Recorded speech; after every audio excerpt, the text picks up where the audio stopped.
Welcome back to the channel, everyone. If you've seen a video we've got on this TD6 crawler, it's an International 1948. It's a nice machine. It runs good. Last year I did a lot of work with it around here on the farm. But one thing that's an inherent problem with these machines is getting them to start on gas. This is the old start on gas switch to the diesel. They put the same engine in the Farmall MD tractors. And about everybody I know that's got one of these has a hard time. So I got a carb kit, rebuilt it, and we're going to see what that does, see if it'll help. Okay, what I'm thinking, this is the carburetor, and they're pretty simple on this thing. It's an updraft carburetor, and it doesn't have a throttle plate because it's only one speed. It's just an idle speed just to get some heat in the engine to get it to run on diesel. And the fuel mixture, the gas and air, come through here to get drawn up in the intake manifold. And this one was the same. Every one I've seen, what people do, and there's adjustment in here, and this gap in here, there's a factory setting. It's got the tolerance it's supposed to be. And everybody will raise these up a little bit higher, thinking that you're going to get a better mixture or more mixture up there to get the engine going. And it never did any good with this. I know my dad said that they had done that years ago and it never made any difference. So what I'm kind of hoping is, in between, inside of here, there's a little packing. This is the thing that shuts the float off when it's in diesel mode. And this is the choke plate. And there's packings inside these rods, and they were all just aged and deteriorated. They kind of fell apart. So I'm thinking maybe they were sucking, the air was getting sucked through here instead of where it's supposed to go. And I don't know if that's going to take it, or fix the problem or not. But I found a carb kit from McDonald Carburetor down in Georgia. I think it was like 72 bucks, shipping, tax, everything, the whole shot. Come with everything you need, new needle and seat, the gaskets, all the packings. So I've got it put together. I'm going to put it on. Hopefully it'll work. It might not even start. I don't know. We're going to see what happens.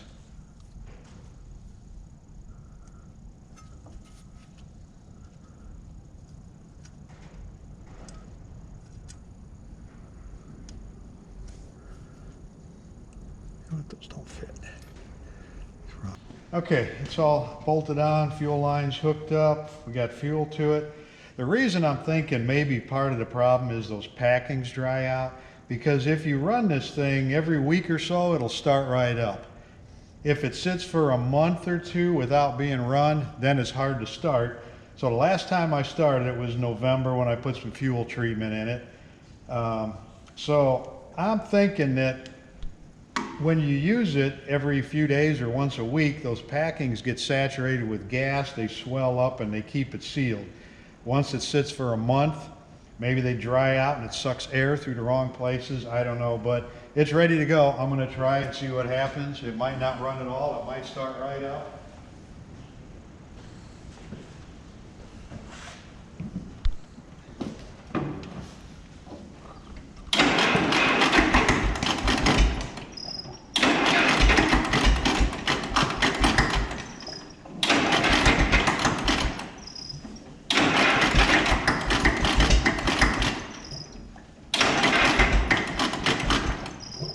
It's about the same.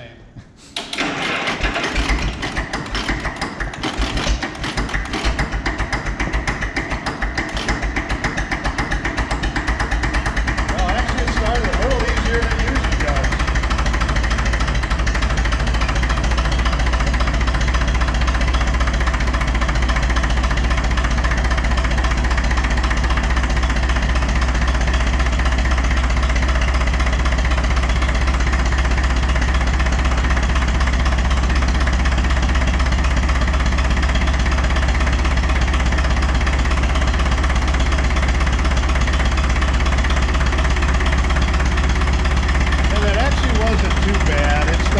Sometimes it takes 10-15 minutes to get it going. That wasn't bad.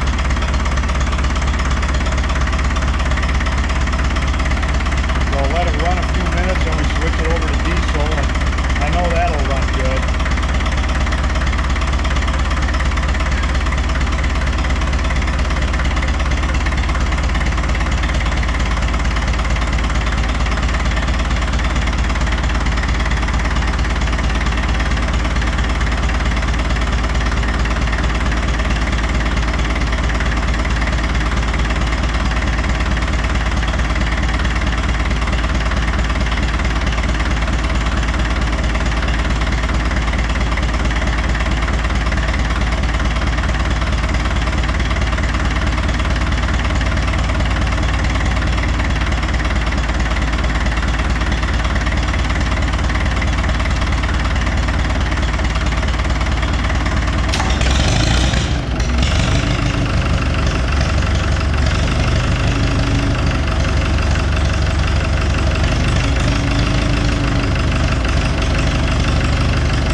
systems here.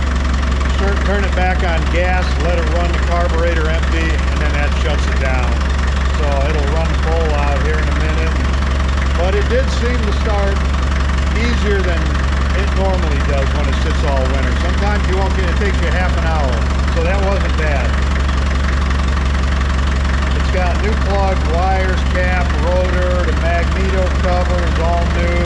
Trying to eliminate everything. This was the last thing, and that was stuff was all, tune-up stuff was changed about a year ago. Here we go. It's out of fuel. So yeah, the tune up the wires, rotor, cap, all that was done about a year ago. It made no difference the way it started. It still started hard if it sat for a month or two. This seemed to help quite a bit. Hopefully that'll take care of it. I'll know next time I go to get it out and use it. So if you like this video, leave me a comment, thumbs up. Let me know what kind of issues you have. If you've got the same engine in our Farmall MD, let me know what kind of issues you've had with it. If you've had any success doing different things, get them to start on gas. So thanks for watching.